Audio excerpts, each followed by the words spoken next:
Pagi. Dan pagi ini juga ada pria yang luar biasa dari Kota Bandung.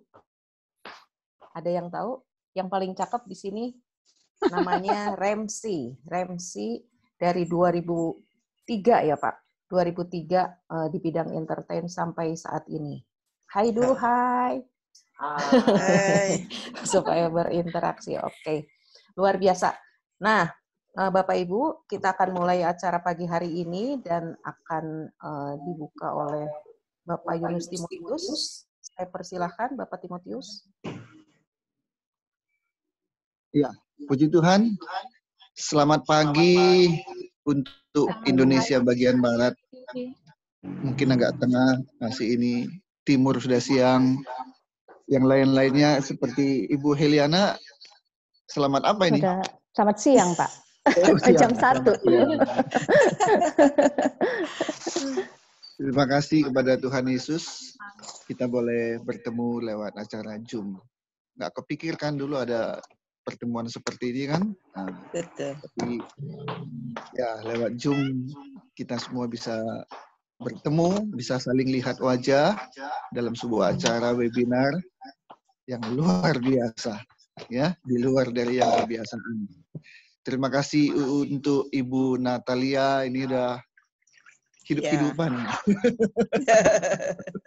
Jangan mati-matian. Terima kasih Ibu Natalia. Udah mati 2 kali lagi mati-matian.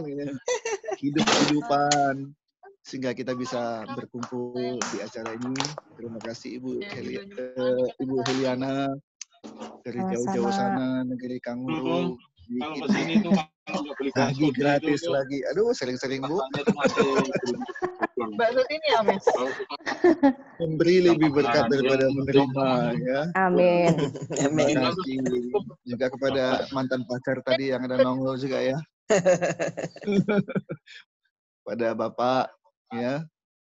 Dan terima kasih untuk Bapak Jarod Wijanarko, pembicara kita yang luar biasa, yang menyediakan waktunya di tengah-tengah kesibukannya yang, wow, saya nggak berani deh lihat jadwalnya. Ya, jadi terima kasih banyak Pak Jarod sudah menyediakan waktu, akan menjadi narasumber pada hari ini. Saya percaya ada banyak hal yang kita akan dapatkan sebagai pencerahan, ya, memberikan motivasi kepada kita dengan tema yang juga luar biasa, mencintai yang tidak sempurna, tapi dengan cara yang sempurna. Wah. Menemani panitia yang bertugas bersharing bersama seputar tema yang begitu luar biasa, mencintai yang tidak sempurna dengan cara yang sempurna. Hari ini tidak hanya firman Tuhan saja, ada berkat lain yang teman-teman semuanya Bapak Ibu bisa dapatkan, ada hadiah spesial yang juga dibagikan. Jadi simak baik-baik firman hari ini, dan juga tentunya untuk teman-teman yang sudah mendapatkan buku pastinya mengetahui isinya. Nah, kuisnya itu seputar pertanyaan dari buku itu sendiri. Jadi pastikan siapa-siapa yang sudah membacanya, saya sudah baca, Ci. Udah lunas, Ci. Saya sudah baca semua. Oke. Jadi saya yakin Bapak Ibu ingin diberkati lebih ya. Nah, jadi ikuti terus acara ini hingga selesai. Jangan kelewatan, kecuali izin ke belakang mungkin ya, kalau mau ke belakang gitu ya. Nah, jangan Melbourne. Oke, kita sekali lagi ya. Suang ya. Oke. Juang. Juang, oke. Saya suka berjuang soalnya. Ya, berjuang. Heliana Juang. Oke. Iya, shalom semuanya. Ya, senang sekali Cici bisa bergabung juga. Selain itu juga kita kehadiran pada siang hari ini tentunya hamba Tuhan yang akan bercerita banyak seputar firman yang menguatkan setiap kita tentunya, yaitu Bapak Pendeta Dr. Insinyur Jarod Wijanarko MPD, yang kita akan perkenalan dulu untuk CV-nya ya. Di antaranya beliau ini aktif. Oke, sekali lagi selamat siang Pak. Senang sekali nih Bapak bisa meluangkan waktu berbagi bersama kita pada siang hari ini, dan untuk waktu ke depan saya berikan untuk Bapak untuk sharing firman untuk kita semua, dan teman-teman saya yakin siap mendengarkannya. Oke, kali ini kesempatan untuk Bapak Jarod, silakan. Saya mari kita sambut dengan tepuk tangan teman-teman semuanya. Oke, ini langsung saya ya. Langsung Pak. Oke, ya terima kasih untuk kesempatannya dan juga terima kasih untuk kiriman bukunya Mencintai yang Tidak Sempurna dengan Sempurna. Nah, saya ini sebenarnya kalau harus jujur ya, dan memang saya mau jujur. Saya ini bukan pembaca buku. Kalau ada buku itu tak suruh istri saya baca, lalu dia ceritain saya isinya apa. Soalnya Bapak penulis. Jadi saya penulis, istri saya tukang baca, tapi saya kemarin menjelajahi atau istilahnya itu speed reading gitu ya, baca itu cepat gitu. Saya nyangkal di halaman 105, itu tertarik banget itu ya. Saya manusia biasa. Nah, itu pas banget gitu ya. Itu pas banget. Karena memang disitulah sebenarnya bertemu dengan judulnya gitu ya, bahwa mencintai yang tidak sempurna dengan sempurna. Nah, karena itu saya sebenarnya tidak membedah buku ya. Saya mau menyampaikan tema ini. Karena kalau dibedah itu buku yang enak dibedah itu buku teologis yang kalau dibaca itu susah dimengerti, jadi perlu dibedah gitu ya. Nah, buku ini tuh nggak usah dibedah, Anda membaca pasti mengerti. Bahasanya sederhana sekali, lugas, ya, praktis. Jadi ibu-ibu, emak-emak, udah baca pasti ngerti. Udah itu pasti ngerti.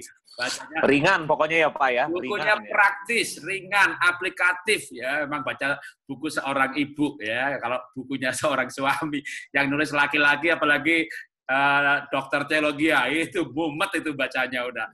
Itu perlu dibedah saudara ya. Nah, karena itu begitu saya baca begitu, wah ini semuanya semua peserta sudah dapat bukunya ini. Kalau saya bedah nanti orang pada batin, udah tahu Pak, udah tahu Pak, udah tahu Pak. Gitu. Iya. Jadi akhirnya biar pada gak ngomel, pada udah tahu, saya mengambil kesimpulan, saya mau sampaikan pengayaan istilahnya. Jadi menyampaikan firman dengan tema ini, tema yang sama dengan buku. Nah, lalu nanti tanya jawab.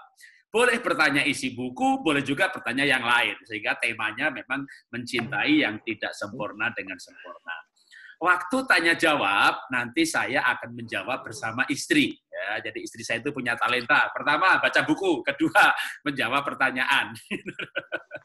Kalau saya kelihatan kan, dari berapa menit aja udah kelihatan talentanya. Banyak ngomong. Apa ketidaksempurnaan saya? Oke, nanti tanyakan sama istri saya. Pak, Bu, Pak Jarod itu kelemahannya apa sih yang Ibu bikin jengkel, bikin susah, menyesal nih Kak sama makhluk satu ini, nggak ada diemnya, ngoceh terus. Terus pergi terus, kapan di rumahnya ada terus ya. Nanti itu biar istri saya yang bicara. Saya sudah kasih izin ya untuk bercerita mengenai kejelekan saya karena memang temanya adalah mencintai yang tidak sempurna ya. Jadi boleh bedah Pak Jarod gitu ya. Nanti ku bedah istri Nanti saya. Ya. Siap Pak. Ya, oke. Mari kita dengarkan firman Tuhan dulu ya. Kita mencintai yang tidak sempurna dengan sempurna. Karena memang tidak ada yang sempurna. Siapa? Kecuali Tuhan Yesus yang sempurna.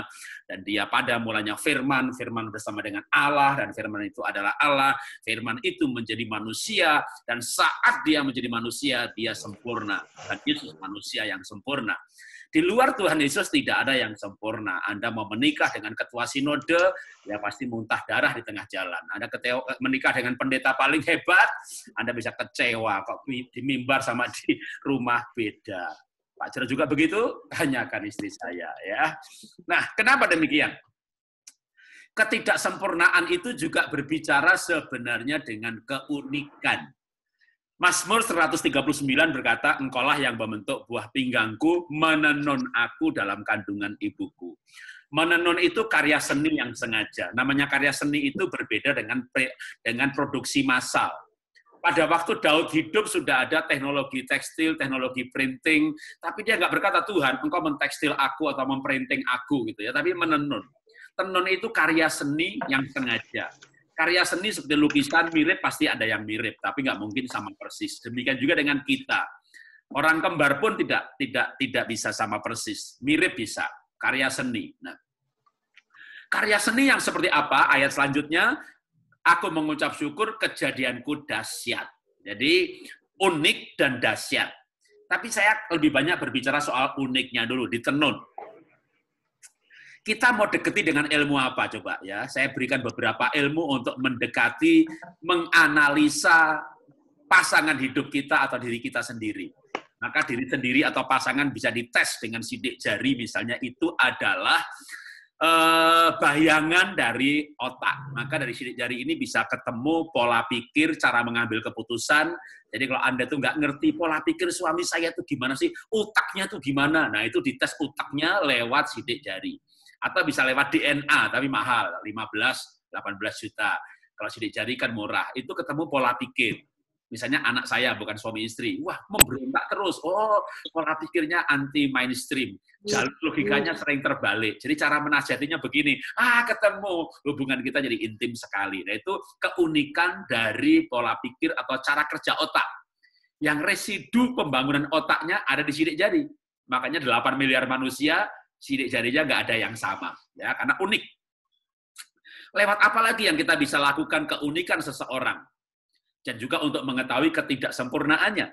Personality, jadi tes kepribadian. Misalnya salah satunya adalah tes kepribadian menggunakan MBTI. Itu membagi manusia dalam 4 parameter, masing-masing 2 indikator, sehingga akhirnya akan menjadi ada 16 tipe manusia.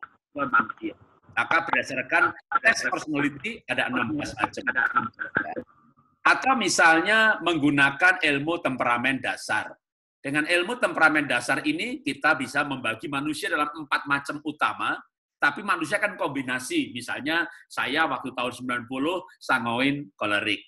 Tahun 2005 saya dites, saya sanguin melankolik dengan kolerik yang sembunyi. Jadi berubah. Tapi sebelum berubah ada bahan bakunya. Nah itulah gunanya tes temperamen dasar atau foto karakter atau DISC, itu sama sebenarnya. Berdasarkan ilmu ini pun tidak ada yang sempurna. Kalau dia kolerik misalnya, yang tegas, memiliki visi, produktif, leadership-nya kuat sekali, sering tidak berperasaan, ceroboh, lalu sarkasme, mudah marah, kejam. Atau Anda melihat orang, wih Pak Jarod orangnya ceria banget, ya karena saya orang sanguin, cheerful, antusias, banyak senyum. Ya, nggak sempurnanya apa? Tak sebutin dulu lah, tidak rapi, tidak teliti, pelupa, dan seterusnya. Istri saya lebih tahu. Ya, jadi banyak orang yang semuanya itu, bukan banyak, semua orang itu ada negatifnya, tidak sempurna. Karena itu firman Tuhan mengajarkan demikian, Roma 15 ayat 7.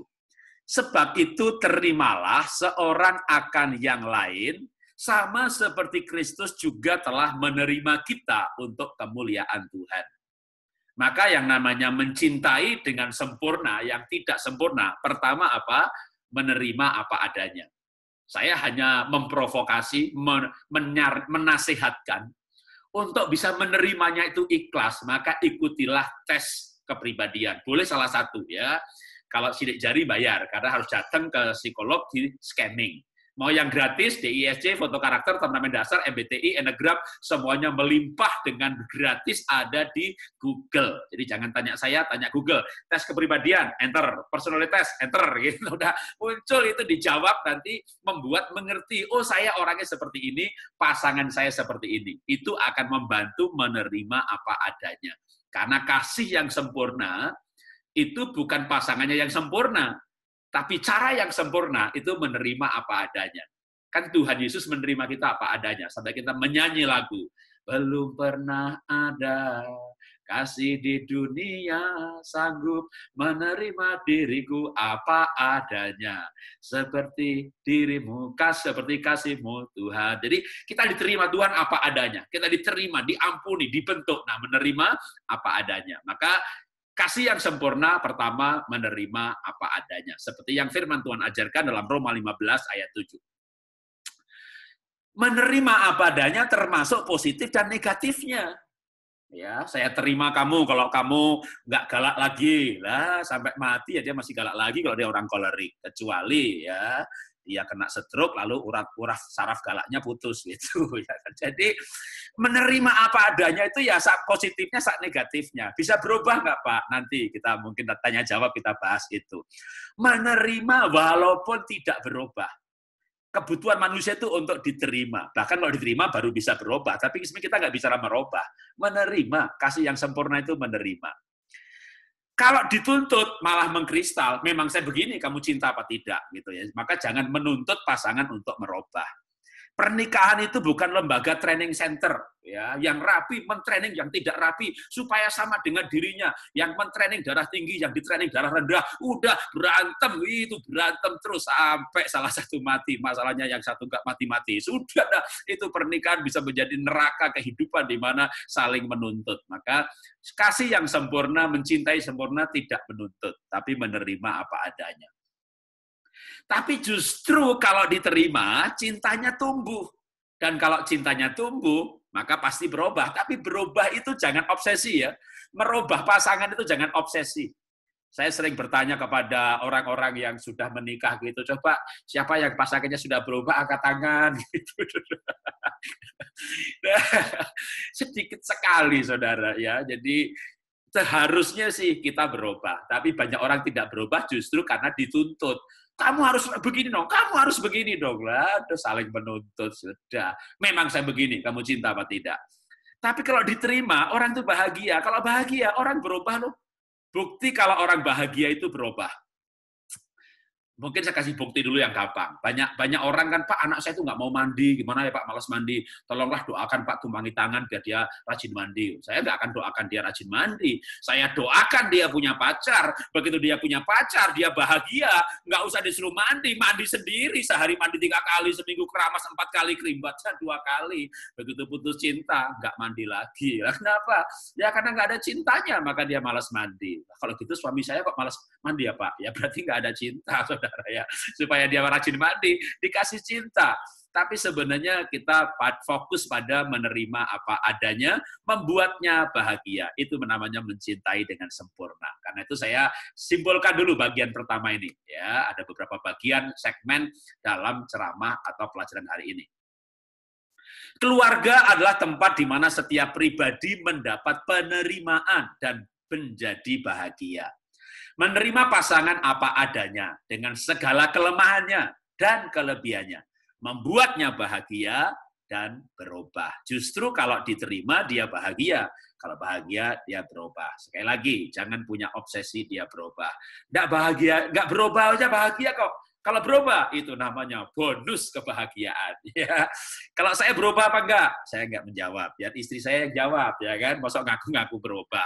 Berubah itu buah. Buah itu mangga. Yang bilang manis itu bukan pohonnya. Yang makan manis, gitu ya. Masa ngaku-ngaku berubah. Kalau pasangannya berkata enggak berubah. Jadi nanti kita bisa masuk sesi tanya-jawab, ya, lebih dalam lagi. Nah, kita lanjutkan lagi. Mencintai dengan sempurna yang tidak sempurna. Apa sih cinta itu? Cinta itu memberi, bukan meminta. Makanya firman Tuhan mengajarkan 2 Korintus 12:15. Karena itu aku suka mengorbankan milikku, bahkan mengorbankan diriku untuk kamu.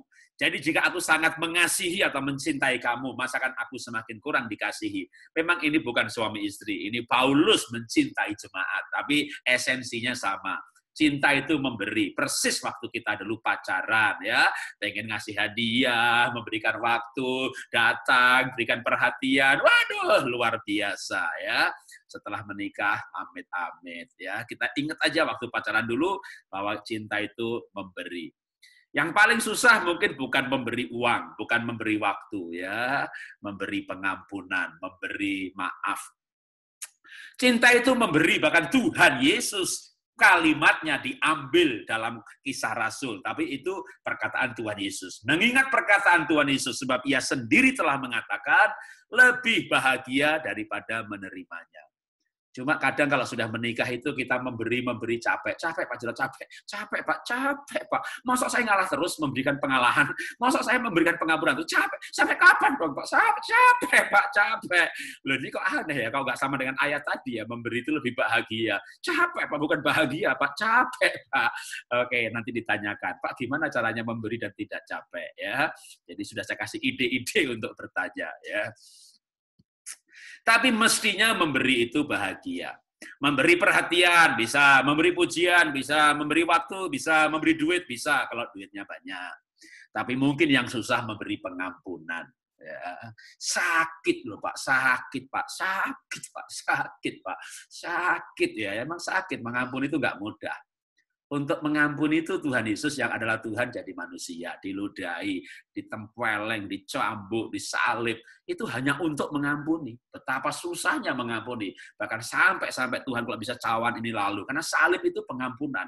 Untuk mengampuni itu sampai dianggap bukan Tuhan. Nggak dihargai. Aduh, kalau saya Tuhan dianggap bukan Tuhan, saya tunjukkan ketuhanan saya, itu yang menyiksa mati semuanya. Tuhan tahan dirinya untuk tidak menunjukkan siapa dirinya. Kalau kita direndahkan, kita pengen menunjukkan siapa kita. Kita dihina, kita pengen menunjukkan siapa kita. Maka mengampuni itu memang kadang-kadang dengan mengampuni malah direndahkan. Seperti Tuhan Yesus. Mengampuni tidak mudah. Saya tidak mengajarkan mengampuni itu mudah. Tapi mengampuni itu harus, dan mengampuni itulah mengasihi yang sempurna. Karena dengan saya diampuni Tuhan Yesus, saya disempurnakan. Dosa saya dihapus. Kalau kita mengampuni, maka itu akan membawa pemulihan pada kedua belah pihak. Mengampuni bukan bagaimana pasangan berubah, tapi memelihara cinta, dan itu dengan cara pengampunan.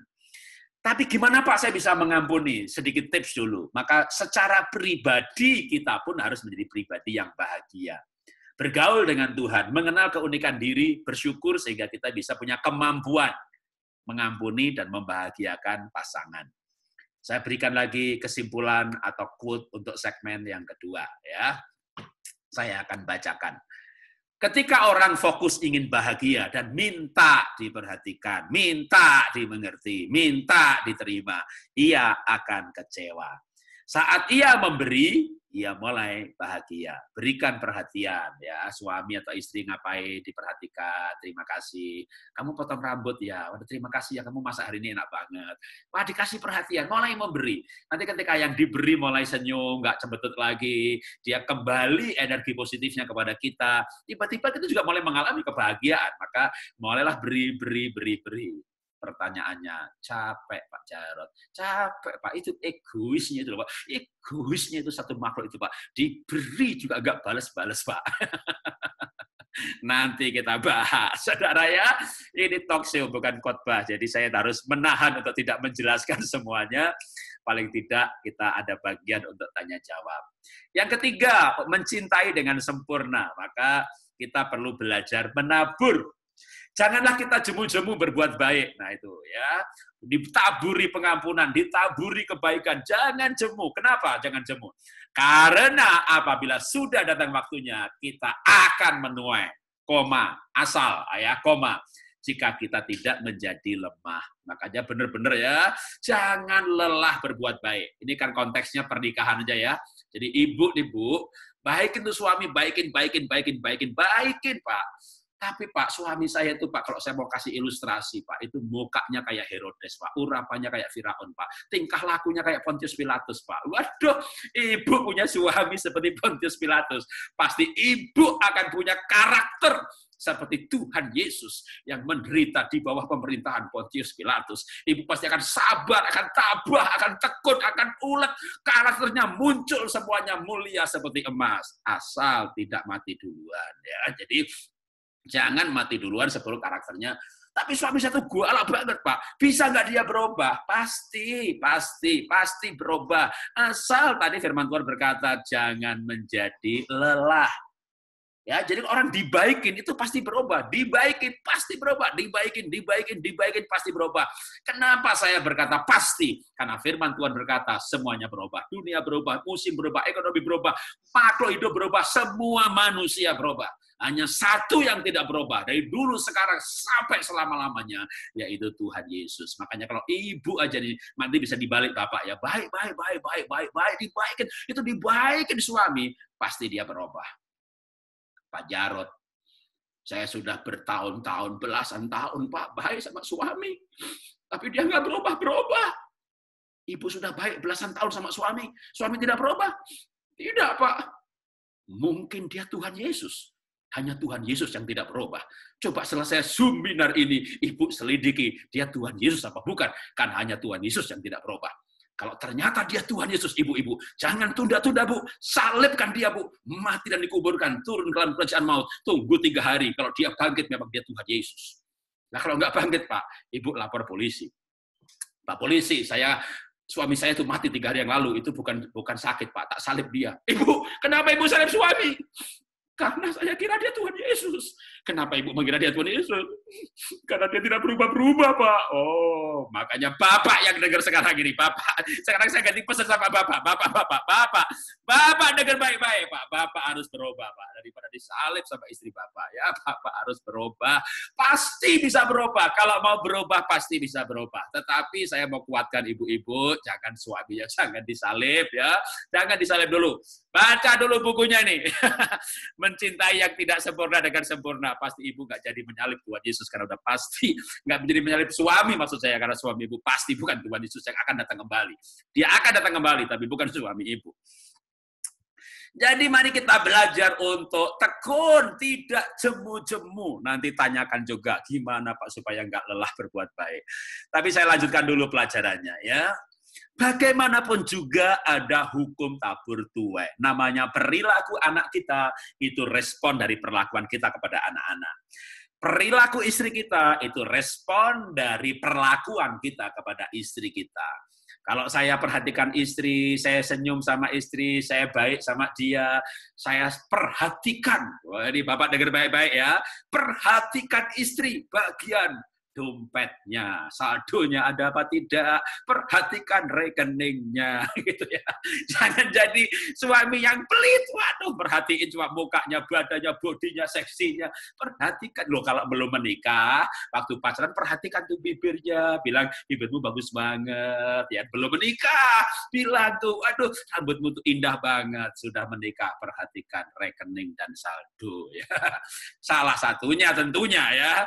Bukan berarti ibu-ibu tuh matre, enggak, tapi wanita itu kalau saldonya kosong itu dia gelisah, galau, apakah 2-3 bulan lagi masih bisa makan gara-gara pandemi ini, gitu ya. Ibu Bapak berikan tenang sama suami, tenang mah, ya. Kalau toh saldonya enggak ada, aku rajin bekerja, aku mau cari uang, apapun aku mau kerjakan, yang halal, yang penting keluarga kita bisa makan, aku mau bekerja apa saja, ya, rendah hati untuk bekerja apa saja. Nah, itu memberikan rasa aman. Oke, kita lanjutkan lagi mengenai kasih yang sempurna. Saya selesaikan dengan mengakhirinya dengan, sebentar, masih ada sedikit lagi. Ya.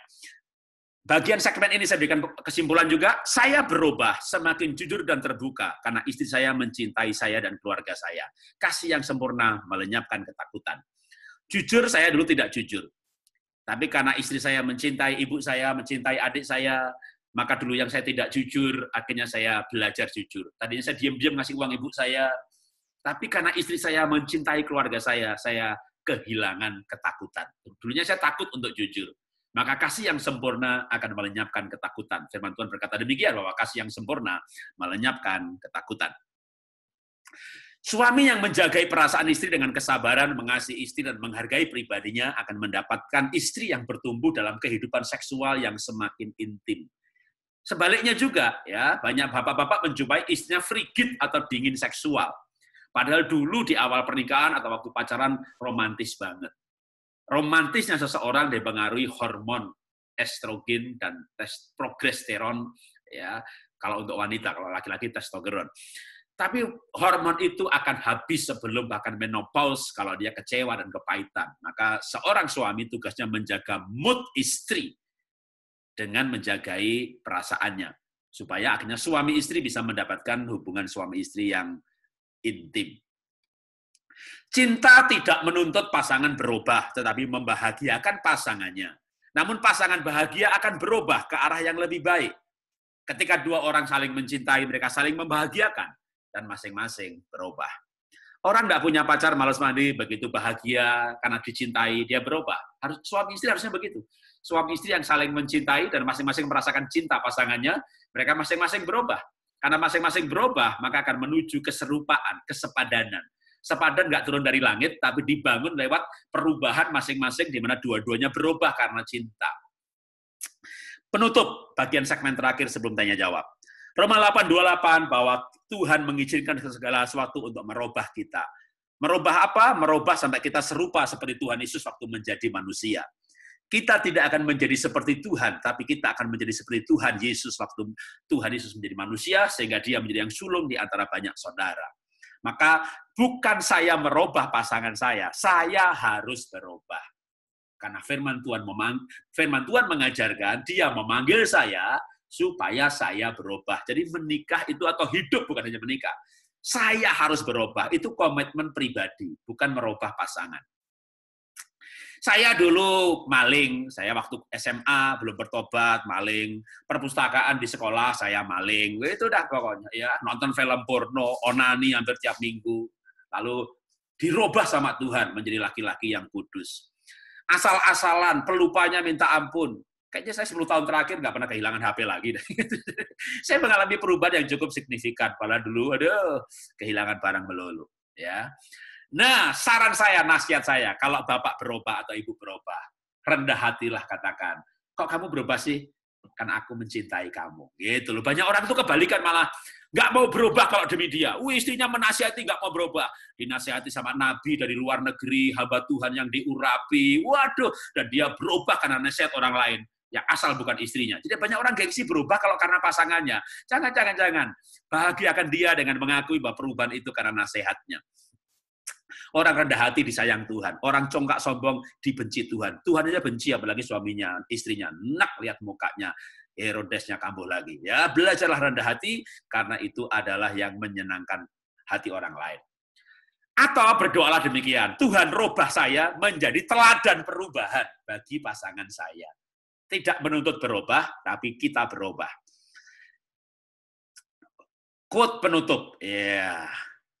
Perubahan saya membuatnya bahagia dan semakin membahagiakan saya dengan perubahannya.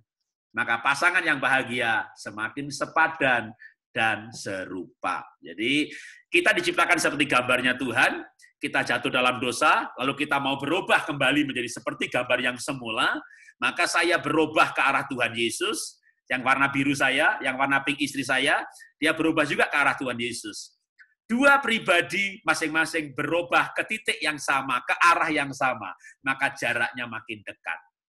Itulah kalau suami istri dua-duanya merubah dirinya. Tidak usah merubah pasangan, merubah dirinya ke arah yang sama. Maka ilmu temperamen dasar foto karakter hanya untuk mengenal bahan baku, supaya kita tahu titik awal kita di mana. Tapi kita itu bukan kesimpulan. Memang saya begini, saya nggak bisa berubah. Siapa bilang? Temperamen dasar bisa diubahkan. DNA bisa berubah. Mutasi DNA bisa terjadi. Genetik bisa berubah. Hanya Tuhan Yesus yang tidak berubah. Hanya setan yang tidak berubah. Manusia berubah. Maka saya akan berubah. Menjadi teladan perubahan bagi anak-anak, bagi pasangan. Ketika pasangan masing-masing berubah ke arah Kristus, maka pasangan akan makin serupa, mirip, sehati, sepikir, serta makin bahagia. Ya. Itulah presentasi saya. Saya harap tidak kepanjangan. Ya, oke, kita masih ada waktu 1 jam lebih tanya jawab ya. Jadi saya akan pakai saya untuk membantu kita bersama-sama untuk tanya jawab. Jadi saya kembalikan ke host untuk kembali Pak Remsi. Silakan. Tuhan berkati. Asik. Saya yakin Bapak Ibu semuanya diberkati ya. Firman yang singkat, padat, jelas. Nah, saatnya kita mau membedah Pak Jarod gitu ya. Bedah buku boleh. Oh, maaf. Dua-dua. Salah ya. Bedah Bu Heliana juga boleh. Oh iya. Ya. Oke. Penulisnya dong. Penulisnya ya. Juga itu maksudnya apa sih manusia? Iya. Oke. Banyak saksi nih Pak masalahnya. Betul ya. Teman-teman sepelayanan ya Ti ya. Iya, ada Aduh. Ibu pendeta, ada rekan-rekan senior guru sekolah minggu, ada kakak saya. Wah, banyak saksi hidup. Jadi kalau bohong ketahuan ya.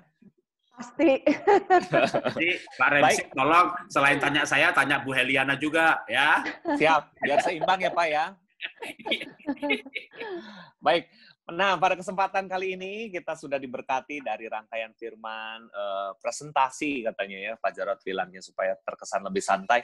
Nah, kesempatan kali ini diberikan untuk teman-teman yang sudah menyimak baik barusan ya, dan juga mungkin teman-teman yang sudah membaca bukunya sebelumnya karena udah dikirim duluan bagi Anda yang sudah mendapatkannya.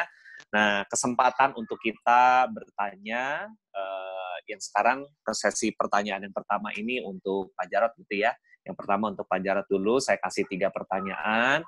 Kemudian nanti selesai dari Pak Jarod, boleh juga teman-teman semuanya, Bapak Ibu yang mau bertanya untuk Ibu Heli juga boleh. Ya, oke. Nah, untuk teman-teman yang mau bertanya, boleh angkat tangan gitu ya, supaya tertib ya. Jadi kita bisa tahu dan kita buka mic-nya. Untuk teman-teman yang mau bertanya, boleh mengangkat tangan, memberikan simbol, sehingga kita tahu siapa yang mau bertanya, dan kita akan buka mic-nya untuk langsung bertanya apa yang akan ditanyakan. Oke, saya persilahkan. Teman-teman semuanya boleh memiliki kesempatan yang sama. Saya persilahkan. Ada? Bapak Ibu sekalian yang mau bertanya, kali ini pertanyaan untuk Pak Jarod. Saya persilahkan. Saya memulai, justru saya pengen bertanya kepada penulis. Seru Pak. Monggo, Iya, monggo. Pak. Ya, Ibu Eliana boleh bersaksi intinya, atau bisa awalnya nulis buku dapat tema ini tuh kira-kira gimana sih? Makasih tadi Pak Jarod udah merangkum semuanya sebetulnya. Yang Pak Jarod bilang dari halaman berapa tadi? 105 itu ya? 105. Iya. Ya, itu memang inti dari dari manusia biasa. Ya, itu pertamanya yang memicu lah untuk memulai menulis. Saya dan kebetulan saya juga punya suami yang karakternya sangat kolerik, sangat keras, dan Pak Jarod tadi sudah sampaikan, jangan merubah pasangan. Saya juga struggle, bertahun-tahun mencoba untuk merubah dari yang nggak rapih untuk jadi rapih seperti saya, sulit, kaos kaki masih bertebangan di mana-mana. Tetapi saya menyadari ketika saya mulai menerima, ketika saya menerima bahwa itulah dia, kami berbeda, ya memang akhirnya menjadi lebih baik. Dan dia memang berubah sih. Berubah karena saya rasa, karena saya yang bisa mulai menerima. Jadi saya juga melihat perubahan ke arah yang lebih baik. Oke, terima kasih. Atau saya tukeran jadi hostnya, Ibu jadi narasumbernya nih. Jangan, Pak. Biasanya bedah buku itu yang ditanyain. Yang ngarangnya ya Pak ya, kenapa begini, kenapa begitu ya. Bukunya itu kan sangat sederhana karena itu disampaikan dari cerita sehari-hari. Ini banyak saksi hidup. Dari yang mulai saya masih single, itu rekan-rekan senior tuh yang diam-diam sudah memperhatikan kalau bawa pasangan ke gereja, aduh jadi enggak nih sama yang ini, jadi enggak nih sama yang ini, gitu kan. Sampai akhirnya ketemulah dengan Vincent dan menikah. Ibu Linda ini, Ibu Linda itu yang istri Pak Pendeta yang memberkati pernikahan kami konseling pranikah. Dan ada di buku ini juga salah satu cerita yang saya juga ambil dari pelajaran konseling pranikah. Lalu ketika saya harus pergi ke Australia, kakak saya juga menangis karena saya anak bungsu. Terus nggak tahu tiba-tiba udah menikah langsung dibawa jauh gitu. Ya begitulah. Jadi di luar Jadi negeri, banyak saksi hidup, Pak. Iya, anak bungsu dibawa ke Melbourne, ke luar negeri, nangis sama siapa? Maksudnya belum ada Zoom ya. Iya, jadi kamar nangis-nangis dah. Nangis sih enggak, cuma cerita tulisan itu bukunya memang tidak perlu dibedah karena memang cerita sehari-hari yang memang saya alamin sendiri dan ya saya kemas gitu karena sebetulnya ini adalah yang saya pingin sebagai perempuan, sebagai istri, pasangan saya tuh nanti pengennya kayak gini gitu. Yeah. Pengen supaya ngajarin anak saya, dia kan kebetulan saya punya anak laki-laki. Nah, jadi itu kayak gini karena bukunya kan lengkap ya. Yeah. Promosi dulu maaf. Tentang seks ada, tentang keuangan ada, tentang hubungan mertua ada, tentang tadi Pak Jarod bilang dulu nggak jujur katanya mungkin kasih sama mertua sama ibu diam-diam gitu ya. Saya bersyukur suami saya juga mungkin dulunya begitu, tapi setelah saya juga mulai berubah untuk belajar menghargai keluarganya, dia juga nggak pernah lagi sembunyi-sembunyi gitu. Dia juga saya juga selalu ditanya, ini ada kebutuhan begini, kira-kira menurut kamu kita kasih berapa? Gitu. Oke, mantap. Luar biasa. Jadi yang dengerin rekamannya, kalau belum punya bukunya, hubungi Andi Silahkan Oktet. baca. Iya. Ya, Jadi Pak Remsi, silakan Pak. Sip. Balikan ke Nah, ini sepertinya malu-malu ya. Kalau malu-malu udah kita yang tanya dengan kasih hadiah ya.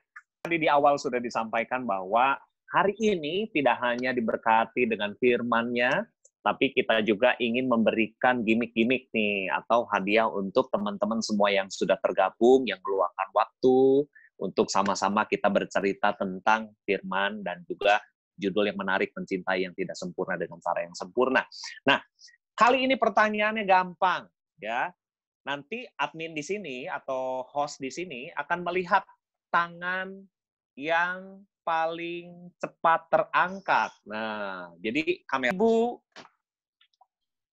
Heliana sebagai pengarang itu ternyata menulis buku ini ada satu kata yang dia tulis di halaman di halaman awal dari buku ini, yaitu kata pengantar. Nah, buku ini itu tertuju untuk siapa? Nah, boleh angkat tangan Anda. Saya nggak boleh. Oh, Bu Linda. Oke, Bu Linda jawabannya. Untuk anaknya Joshua dan yang kedua untuk James. Pertama memang dia sebut untuk Joshua. Joshua, iya. Karena dia khawatir saya campur aduk semua, dia takut baju putihnya kelunturan. Tapi dia juga nggak bilang karena dia nggak mau mungkin supaya saya tersinggung atau gimana gitu. Saya juga kesel ngelihat dia ditumpuk terus. Akhirnya lama-lama saya tanya, kenapa sih ini baju nggak boleh dicuci yang ditumpuk ya? semua yang putih gitu. Kalau yang lain nggak apa-apa gitu. Iya. Dan dia selalu bilang memang saya yang cuci sendiri gitu. Rupanya alasannya ya itu. Luar biasa ya, ini karakter luar biasa. Oke, pertanyaannya bagaimana ini ke Bu Jarot ya. Bu Jarot udah hadir, terima kasih. Bagaimana sikap Ibu menghadapi Bapak yang sangat sibuk dan juga masih ada waktukah untuk Ibu? Nah, oke. Silakan Ibu. Ya. Monggo jawabannya. Ya, Pak Jarot memang super sibuk ya, super duper sih kalau Ya. saya bilangnya.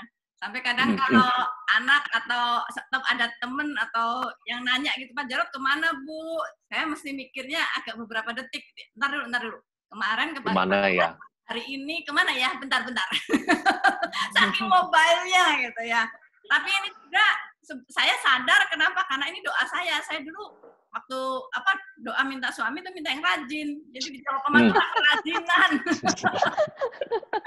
Kelewat rajin ya Bu ya? Ya. Tapi nggak apa-apa lah, rajinnya Bapak memberkati banyak orang Bu. Iya. Nah, saya melihatnya dengan kacamata positif aja. Jadi satu, dia rajin, baik, dia jadi berkat di mana-mana ya. Dan masalahnya pertanyaannya, apakah masih ada waktu untuk saya? Nah itu ya saya melihat positifnya. Kalau mau tidur, kalau kita lagi ada sama-sama, saya biasanya lebih tidur lebih awal ya. Saya bukan orang malam, karena orang malam tidurnya lama ya. Karena saya udah masuk ke bed gitu, Pak Jarot nemenin saya tidur sampai saya pulas baru dia kerja lagi. Ya. Itu saya bersyukur berarti dia ada waktu buat saya. Lalu saya pengen ngomong, mau ngomong aja nih, saya masih appointment, yang aku pengen ngomong, sediain waktu. Nah, jadi ya sudah, saya mengerti dia sibuk dan dia enjoy dengan kesibukannya. Jadi saya yang menyesuaikan diri. Kalau saya mau ngomong, saya appointment. Ya, yang tolong kasih saya waktu, saya mau ngomong. Itu sih. Bahkan ini PSBB, orang banyak berkeluh kesah kan, nggak bisa kemana-mana. Saya bersyukur, Tuhan, untung PSBB, suamiku ada di rumah. Betul ya. Jadi nyampein firmannya lewat Zoom aja ya Bu ya. Iya. Baik, ya begitulah.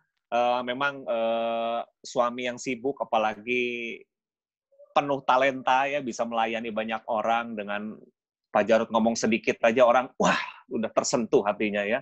Oke. Nah, terima kasih Bu jawabannya. Nah, sekarang ada pertanyaan buat Cici Heli. Nah, ini pertanyaannya, sebentar saya coba buka. Untuk pertanyaan Cici, sebentar. saya mau bertanya kepada Ibu Heliana, apa yang mendorong Ibu untuk menulis buku yang luar biasa ini? Nah, gitu. Sama ya, tadi udah ditanya Pak Jarot. Ya, jadi sama ya, Ci. Boleh diulas Sama, lagi, Ci, mungkin. Karena saya merasa menyadari bahwa saya punya suami yang tidak sempurna. Orang mungkin lihat dia luar biasa, oh dia hebat, oh dia terutama mungkin kalau di keluarga saya atau orang-orang yang pernah ketemu, pernah kenal, bahkan teman saya sendiri juga bilang, oh kalian kok hubungannya harmonis gitu. Ya. Percayalah tidak ada perkawinan yang sempurna, karena kita adalah orang yang tidak sempurna. Jadi kalau di matematika itu minus gitu ya, minus ditambah minus atau kurang ditambah kurang, hasilnya tetap kurang. Jadi ya perempuan yang tidak sempurna dan laki-laki yang tidak sempurna dijadikan satu, ya tetap perkawinannya tidak sempurna. Itu yang mendasari saya untuk menulis buku ini, dan saya juga rindu kehidupan perkawinan saya bisa memberkati banyak orang. Karena apa yang saya tulis adalah kejadian sehari-hari yang saya alami. Amin, amin. Itu. Baik, itu jawabannya. Terus ini ada lagi titip nih. Titip pertanyaan buat istri Pak Jarot. Nah, apa karakter Pak Jarot yang paling tidak disukai dan bagaimana cara ibu menerimanya? Nah, ini dia. Oke, sebelum istri saya menjawab, saya mau menambahkan jawaban untuk yang tadi ditanyakan ke Bu Heliana Juang soal menulis ya, tapi dari sisi saya. Banyak orang bertanya kepada saya, kok saya menulis buku? Padahal saya orang sanguin, tukang ngoceh, tukang ngomong, bahkan dari SMA sampai kuliah itu enggak suka nulis. Mereka teman-teman saya pada heran, kok Pak Jarot nulis pasti pakai apa? Script writer atau pakai host writer? Enggak, saya tulis sendiri. Jadi saya SMA kuliah, kalau kuliah itu saya tipenya auditory. Jadi kalau kuliah saya tidak nulis, nanti kalau mau ujian, saya cari teman melankolik yang rajin menulis, saya pinjem catatannya, saya fotokopi. Jadi saya itu orang yang nggak suka menulis. Lalu kenapa saya menulis? Tahun 98, saya itu mengalami aneka krisis, ya, keuangan, pelayanan mengalami masalah. Wah, itu saya tukang ngomong, nggak boleh ngomong. Ya, salah satu krisis diantaranya adalah saya di dalam pelayanan di grounded, nggak boleh khotbah. Nah, tukang ngomong, nggak boleh ngomong. Itu saya khawatir saya bisa gila. Lalu saya membaca beberapa tips untuk penyaluran emosi. Orang kalau sedang gundah, gulana, gelisah, marah, maka menulis itu ternyata salah satu terapi supaya kita bisa mengeluarkan emosi secara positif. Masalahnya saya bukan tukang tulis, tapi saya paksa diri saya, ya. Paksa diri saya daripada saya gila nggak boleh bicara gitu ya. Saya tulis gitu. Jadi sebenarnya kalau Bapak Ibu sekarang ini baca buku-buku saya, itu buku yang keluar akibat daripada gila, lebih baik nulis gitu. Tapi ternyata lama-lama jadi bisa beneran nulis. Buku pertama saya itu ditolak sama Gramedia tahun 98. Saya edit lagi, ditolak lagi, edit lagi, ditolak lagi.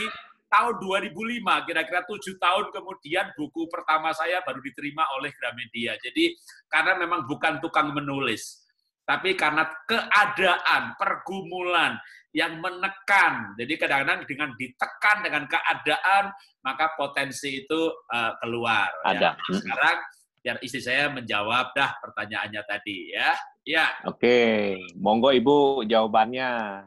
Tapi kalau saya bukan karena keadaan tertekan ya, saya senang menulis. Oh, mantap. Oke, Ci. Kami jadi objek ya, Bu, buat ditulis. Iya, sekarang saya takutin suami saya gitu, Bu. Awas loh, nanti cerita ini saya tulis loh. Saya tulis. Jadi ada tekanan juga ya, Ci ya. Awas gitu ya. Lagi nulis tentang anak, Bu. Ya, mudah-mudahan. Pak Jarot nanti tolong ya, yang buku saya kedua, tolong ditulis kata pengantar. Oke. Itu ada di offset itu, Pak. Oke, untuk saya ya. Bester, silakan. Apa yang paling tidak disukai ya, dan bagaimana cara menerimanya. Sebenarnya kalau sekarang udah tidak disukai ya, palingnya udah nggak ada, tapi masih nggak suka. Gitu. Tapi udah nggak paling ya. Saya nggak suka itu dia terlalu baik sama orang, ya sama hampir semua orang dia baik. Dan dia terlalu murah hati sama semua orang, ya jadi dimanfaatkan istilahnya ya. Karena saya jengkel, ini orang nih nggak baik, kok kamu dimanfaatkan masih mau aja. Iya. Akhirnya gimana saya bisa nerima kacamata saya yang dirubah. Bersyukur suami kamu baik, bersyukur suami kamu bisa dimanfaatkan. Nah, Mantap, Bu. Bagaimana dengan keuangan gitu? Dia terlalu murah hati. Semua orang kalau yang butuh dikasih lah. Pokoknya siapa aja yang minta pasti kalau ke dia lolos ya. Tapi kalau ke saya susah. Jadi saya begini menyiasatinya. Saya cerita sama dia yang kebutuhan saya, rumah tangga, anak dan sebagainya segini ya. Kalau kamu bisa cukupin ini, selebihnya terserah kamu kasih ke siapa. Ya, jadi itu saya menyiasatinya. Jadi saya cukup, selebihnya terserah, biar dia happy juga. Itu dari saya. Ya, dan kadang-kadang saya itu radikal ya. Saya pernah jual rumah untuk bangun sekolah di pedalaman. Saya pernah menguras tabungan untuk bangun sekolah di pedalaman. Namanya bangun itu sampai lebih 30 sekolah saya bangun. Jadi kalau saya nggak bangun sekolah 5-6 sekolah aja udah bisa beli Mercy, bisa beli, kalau 10 sekolahan bisa beli Rolls Royce. Tapi saya bilang begini sama istri, saya banyak memberi, tapi konsekuensinya kan saya sederhana, baju saya murah, mobil saya murah, celana saya murah, hidup saya itu murah. Jadi saya bilang sama istri begini, kamu tuh punya suami yang low operation cost, high income. Tapi banyak nyumbang. Bu Esther, ya, Ibu tidak sendirian. Ibu tidak gitu sendirian.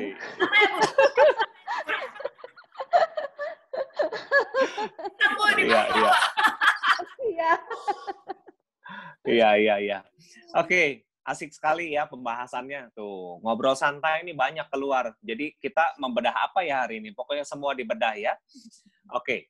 Nah, ada pertanyaan berikutnya. Saya mau bertanya bahwa saya memiliki hubungan pacaran yang LDR dan ada rencana dalam waktu dekat akan ke tahap pernikahan.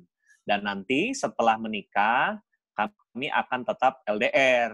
Dan apa persiapan hati yang harus saya lakukan agar hubungan kami dapat berjalan lancar? Tertuju Pak Jarot. Boleh kasih mejangan-mejangannya nih. Istri saya jawab dulu. Pak pejabat kok. Ya nggak apa-apa, istri yang jawab. Kalau aku jawab nggak bisa nambahin. Iya, kalau sudah menikah tetap LDR, saya sih nggak sarankan ya. Karena menikah itu harus bersatu. Ya. Resikonya kalau sudah menikah LDR itu banyak sekali. Yang bersatu aja banyak tantangannya, banyak masalahnya, apalagi yang berpisah. Jadi tolong salah satu harus mengalah. Siapa yang harus berkorban? Ya, dibicarakan siapa yang harus korbankan pekerjaannya atau tinggalkan negaranya untuk bisa jadi satu. Tolong itu dibicarakan sebelum menikah. Ini dari saya. Iya, betul. LDR terlalu resiko. Menikah, lalu bulan madu sebulan, seminggu menikmati seks, lalu beda kota. Orang yang belum pernah merasakan nikmatnya seks, maka ya menekan dorongan itu mudah sekali. Tapi kalau sudah melakukan, lalu tidak melakukan, berpisah jarak, kok saya tidak yakin bahwa suami atau istri tersebut seperti Maria dan Yusuf, yang bisa 9 bulan menikah dan tidak berbuat apa-apa, gitu ya. Itu terlalu, maaf saya bukan mencurigai atau menuduh, tapi saya terlalu banyak menjumpai kasus perselingkuhan orang-orang yang LDR. Jadi suaminya seorang hamba Tuhan, pengusaha dan hamba Tuhan. Bahkan sama gerejanya dia dipercaya menggembalakan di luar kota. Lalu singkat cerita 15-20 tahun kemudian dia bolak-balik. Ya, LDR-nya ini padahal masih namanya weekend couples. Jadi kalau Sabtu Minggu ketemu. Karena kalau bolak-balik tiap hari, ya butuh waktu 2 jam berangkat, 2 jam pulang, akhirnya terlalu capek, nggak mungkin, maka menjadi weekend couple. Setiap weekend aja ketemu. Itu aja singkat cerita sekian ini pertanyaan tahun kemudian saat pensiun. Kok kayak istri merasa bahwa pensiun suaminya kok sedikit, padahal teman yang lain yang satu level, istrinya bercerita pensiunannya segini. Baru akhirnya ketahuan bahwa hasil selingkuhannya sudah SMP. Jadi ternyata pensiunnya dibagi 2. Waktu belum pensiun, istri nggak curiga karena tiap bulan dikasih uang yang cukup banyak. Padahal selama itu sudah selingkuh.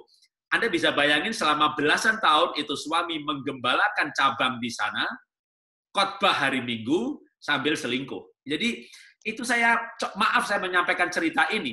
Yang pendeta saja bisa seperti itu.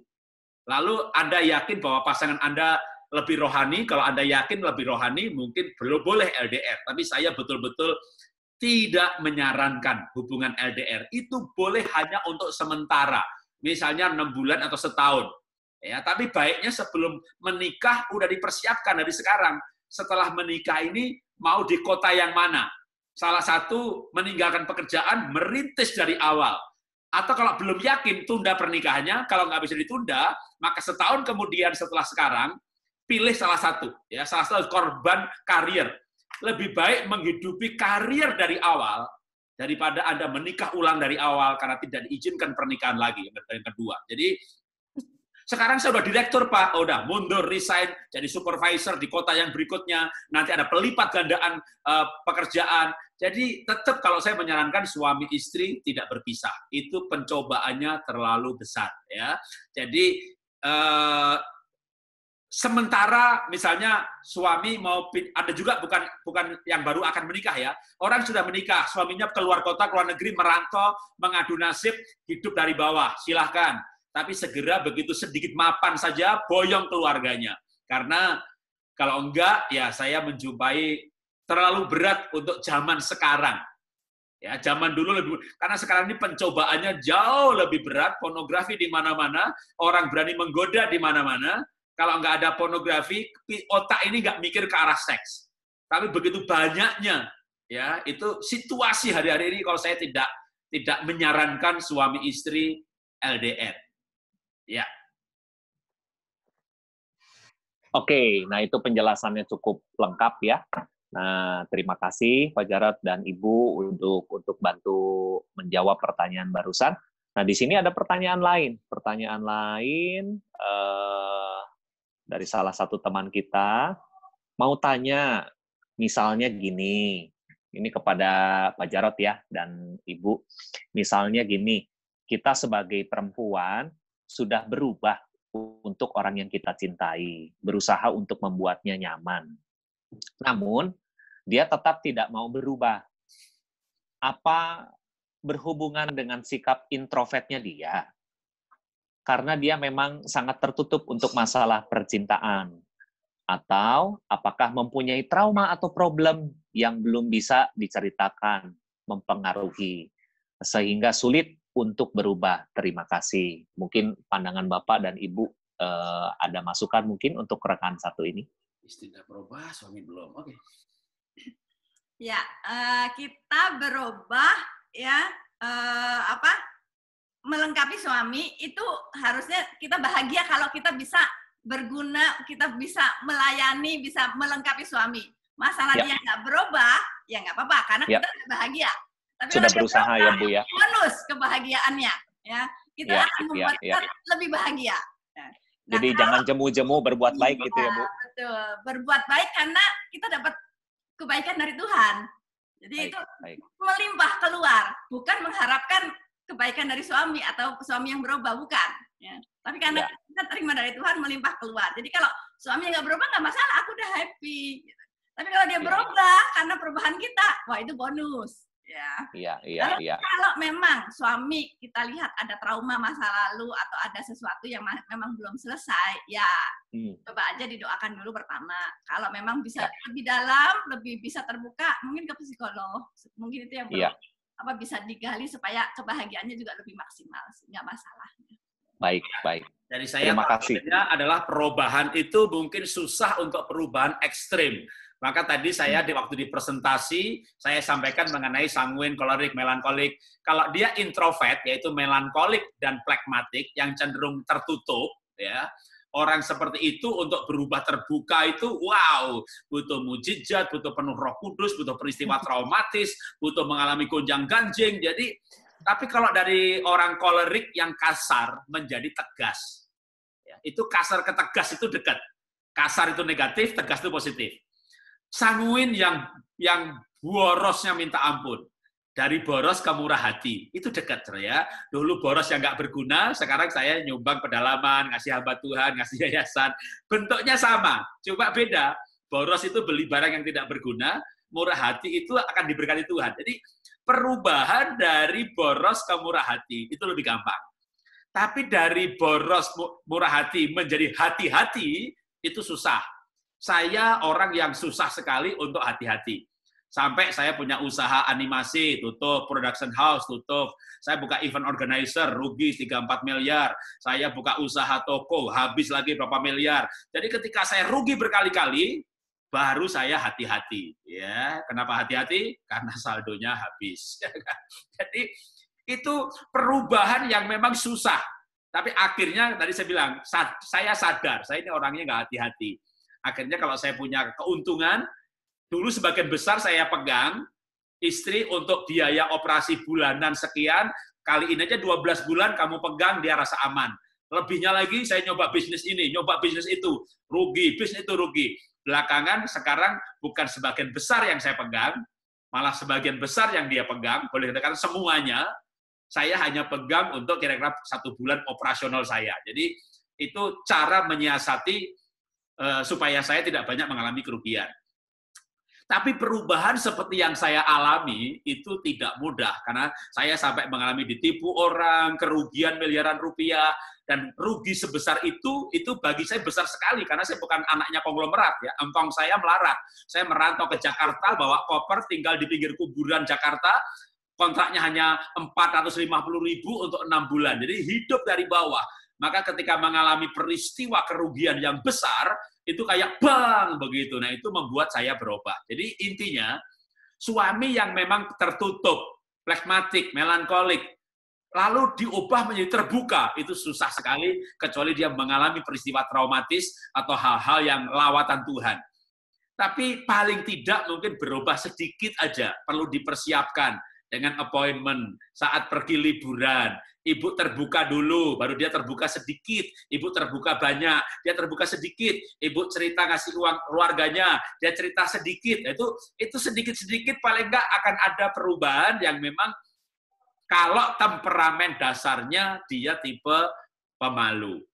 Tapi kalau misalnya anak, waktu SD, SMP banyak ngomong, lalu SMA pendiam, itu berarti ada luka hati. Tapi kalau dari SD-nya pendiam, SMP-nya pendiam, Pak sekarang pendiam, memang dia tipe pendiam. Tapi kalau dulu di awal pernikahan, dia banyak cerita, cheerful, semuanya diceritain, di kantor diceritain, pelayanan diceritain, di gereja diceritain. Tapi 5 tahun terakhir dia tertutup. Mundur aja ke belakang, 5 tahun terakhir ada apa? Apakah bertengkar, atau waktu dia jujur dimarahi, dia jujur ngasih uang ibunya, ibu marah, maka dia takut bercerita. Jadi kalau dari awal dia pendiam, dan sekarang pendiam, itu memang temperamen dasar. Butuh waktu untuk melatih dan merubah yang memang temperamen dasarnya. Tapi bisa berubah.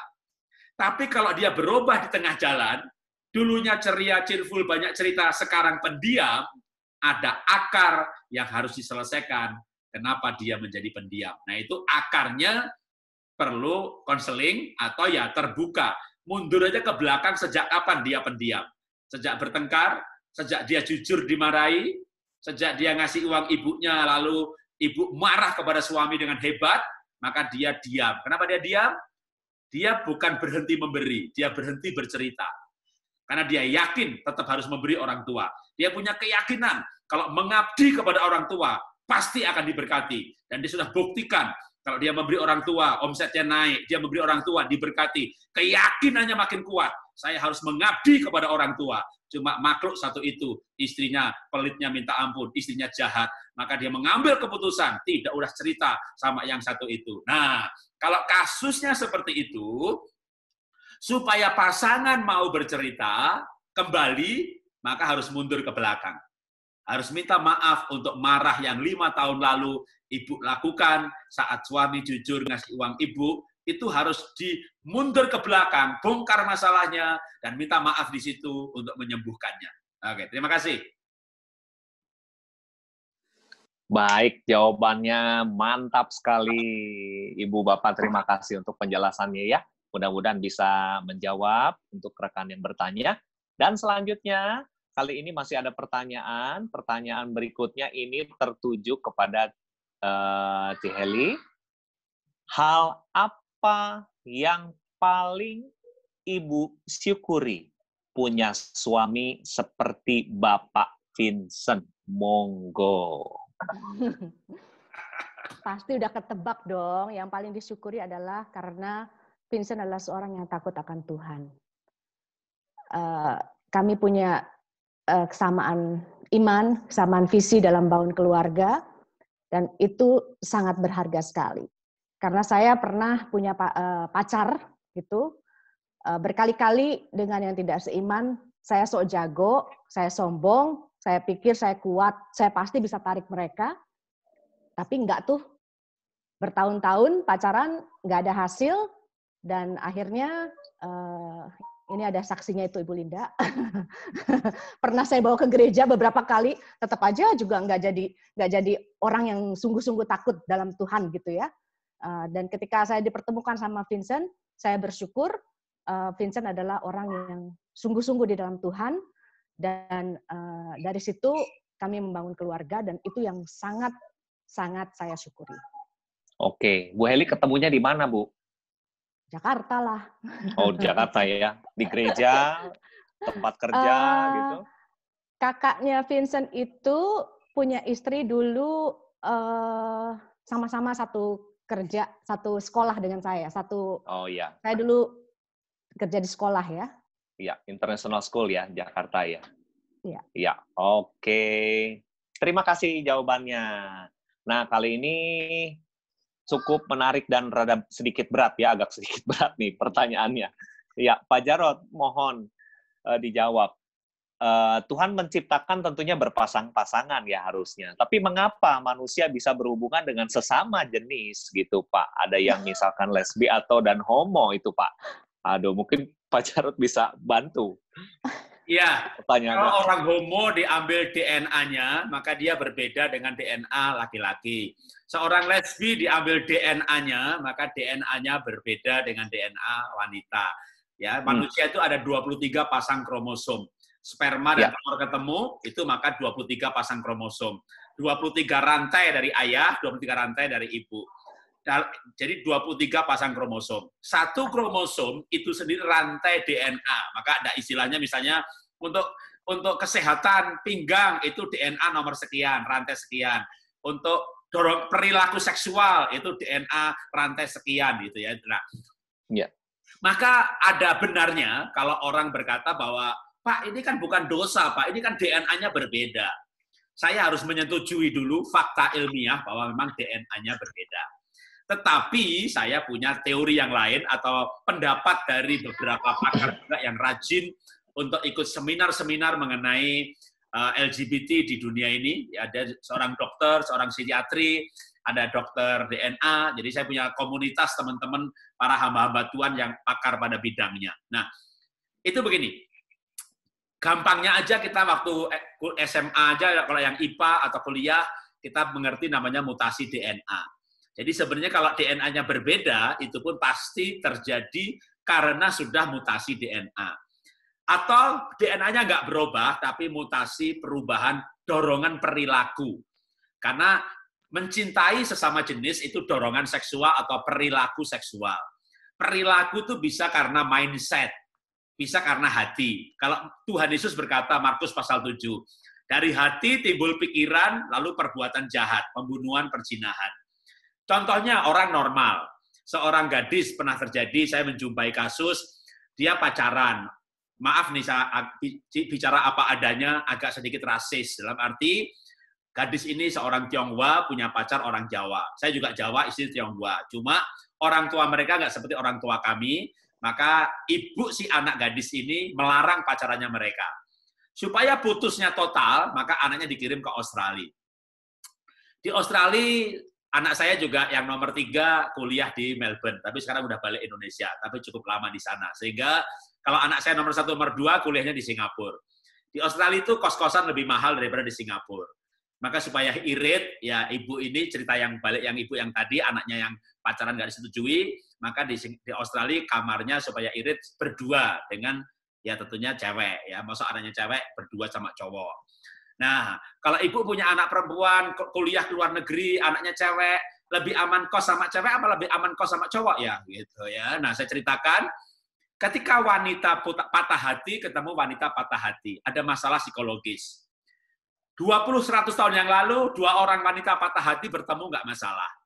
Tapi ketika 2 orang patah hati bertemu pada zaman sekarang, mereka lihat video lesbi, mereka pergi ke taman, lihat wanita sama wanita ciuman. Jadi waktu anak saya wisuda di Melbourne akhir tahun lalu, Desember, kami pergi ke Victoria Park, maka di taman itu saya lihat laki sama laki cium-ciuman, karena sudah 61% yes LGBT, jadi kita nggak boleh menghina mereka. Dalam lingkungan yang demikian, maka 2 orang patah hati ketemu in the kos satu kamar, maka yang saya jumpai secara nyata kasus ini, kasus beneran, saya berjumpa dengan orang tua si gadis ini, maka dalam waktu 2 tahun kemudian, ibunya nangis sama saya. Pak, saya nyesel, dulu anak saya tak marahi punya pacar cowok karena Jawa. Sekarang anak saya punya pacar cewek. Jadi, saya angkat kasus ini, kenapa orang bisa homo lesbi? Bisa karena awalnya ada masalah luka hati, ya patah hati, digebukin suami, kasus perceraian, atau cintanya ditolak, putus cinta berkali-kali, atau cintanya dipaksa putus, pokoknya aneka macam masalah luka hati.